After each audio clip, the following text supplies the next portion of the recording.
Hey everybody, this is Matt with Mikey Designs and Silkscreen, and I'm just going to give a quick tutorial. I get a lot of questions about this, and I did a tutorial before, and what this tutorial is going to be about is 4-color process screen printing and how to do that from start to finish. So let's go ahead and get started. And I'm assuming everybody out there already has a software like Adobe Illustrator or CorelDRAW, and you're also going to need some sort of RIP software like AccuRip, for instance, that will basically take your CMYK picture and turn it into halftones. And you're going to need to set up your RIP software to print the halftones at 55 LPI like you see right here. So that's how we're all set up. I've already got everything pulled into Illustrator and set up into my registration template, which you can go to mikeydesigns.com and download for free. I've got a couple layers here. I've got my CMYK artwork that I'm going to print out with my registration marks and my center marks.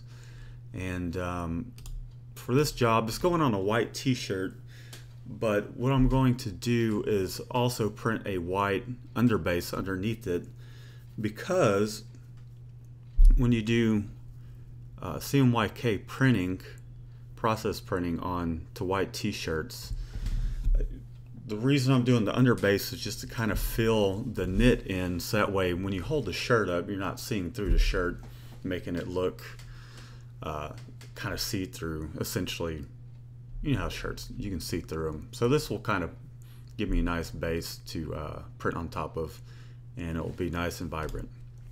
So I'm going to go hit Command P and go to print. It's going to go to my AccuRip software on my Epson 1430.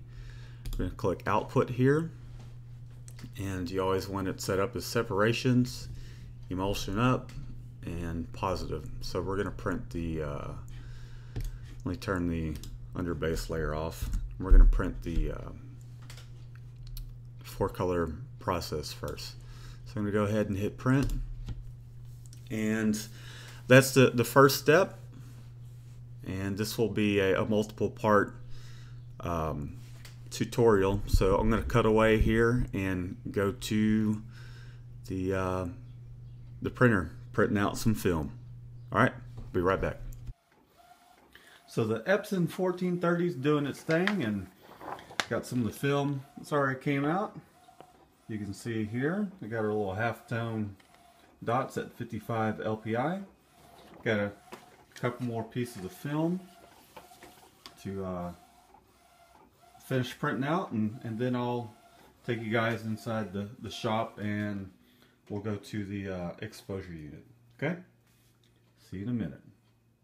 Okay everybody, and we are back in the Mikey Designs darkroom, and what I have here are 4 305 mesh screens and one 200 mesh screen for the white underbase, just to help fill in the knit.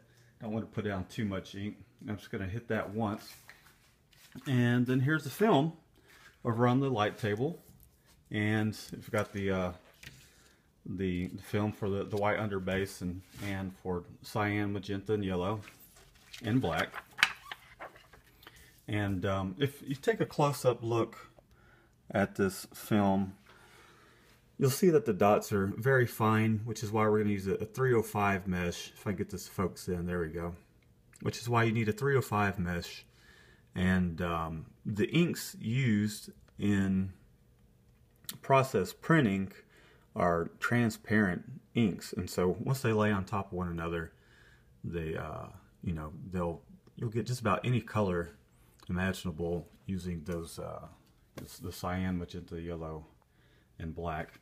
And now I have a vacuum tabletop unit that I just got not that long ago from Cat Spit, and it's the XPO 2331, and makes life a lot easier. But you know, you don't have to have a vacuum tabletop to do this. I've done this plenty of times with just a tabletop unit that doesn't have the vacuum top to it, and also I've used a halogen light as well, which was mounted right up here where those lovely holes are at. And so don't feel like you're limited with, let's say you have a 500 watt exposure unit. You can get it done. Wish I could show you how to make that work, but today that's not what that's about, or what this tutorial is about. It's just about how to go about printing CMYK process. Okay, so we're going to take these film and I'm going to expose them, and then we're going to go to the washout booth, and I'll show you how to wash out the CMYK process screens. It's not a whole lot different than washing out other screens, but you know, there's a little technique to it. So we'll be right back with that. Okay, I was just going to skip this, but anyways, what I'm doing here is just exposing the screen. I got my film taped onto the back of my screen, and then I'm just going to go ahead and one of the reasons I was going to skip this is because it's just me here and trying to do this. I don't have a tripod, so I'm trying to do all this handheld for now. And one thing I forgot to mention is the type of emulsion that I have here is a hybrid photopolymer slash dual cure, and you'll need that. I wouldn't recommend using a photopolymer to do this because they're not real good at holding detail.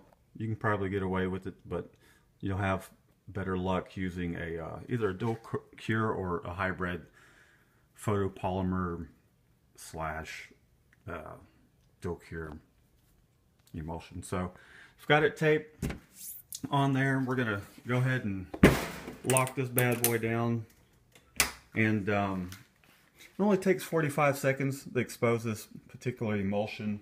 It's the let's see here, it's the QX1 emulsion is what I'm using.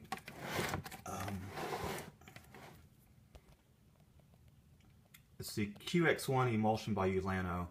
It's a good emulsion, but the thing I don't like about it is you can't really reuse the screens. The emulsion doesn't have a lot of rigidity to it, or it's not very chemical resistant to cleanups and tends to like to fall apart. So I would only recommend using this type of emulsion once, this QX1.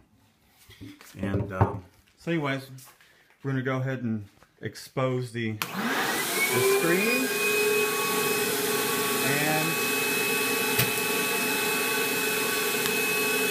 we'll see you over at the washout booth. We're in the washout booth, getting ready to wash out our freshly exposed 305 mesh screen with our hybrid dual cure photopolymer emulsion coated screen. And now you're going to wash this out kind of like any other screen, but you got to take some special precautions. So what we're going to do is we're going to go ahead and wet both sides down real good.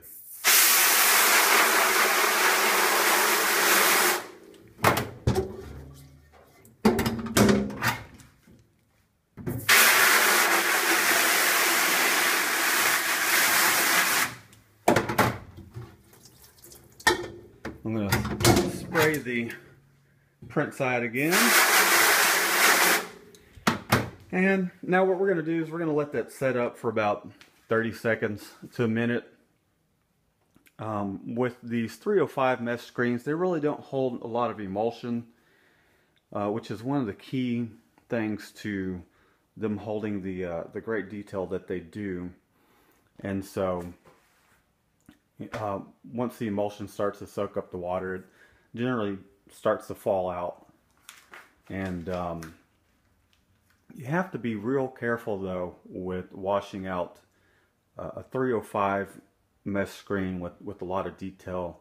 You want to, like as we just did, spray water on both sides, and then once the emulsion starts to soften, you only want to spray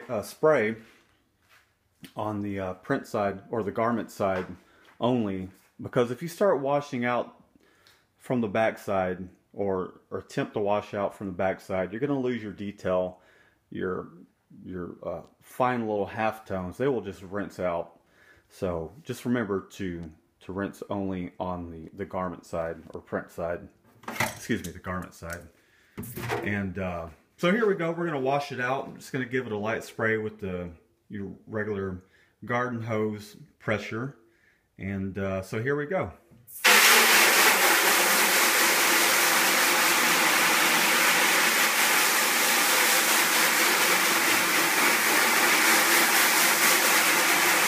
And it doesn't take too long for it to wash out. You can see it washing out already. Got my registration marks there and everything. And I'm just going to go over it real quick. Take a look. Make sure I got every little single detail possible. And I'm going to give it another little spray just in case. Okay, and that looks pretty good. Now, with this particular emulsion, there's a film that builds up on the back that you kind of have to rinse out. Sorry about that, my focus is getting a little crazy there. And so I'm just going to give it a light spray. You might be able to see this as it washes down the screen, but I'm going to give it a light spray like that, and it washes this film that builds up or that's there on the back that could cause issues when you go to dry your screen. The emulsion can kind of plug up some of your holes.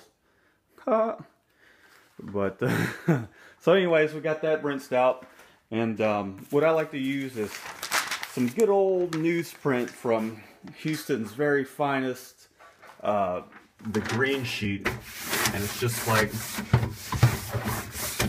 it's just a local newspaper that's free. You can go and grab from any corner store or grocery store.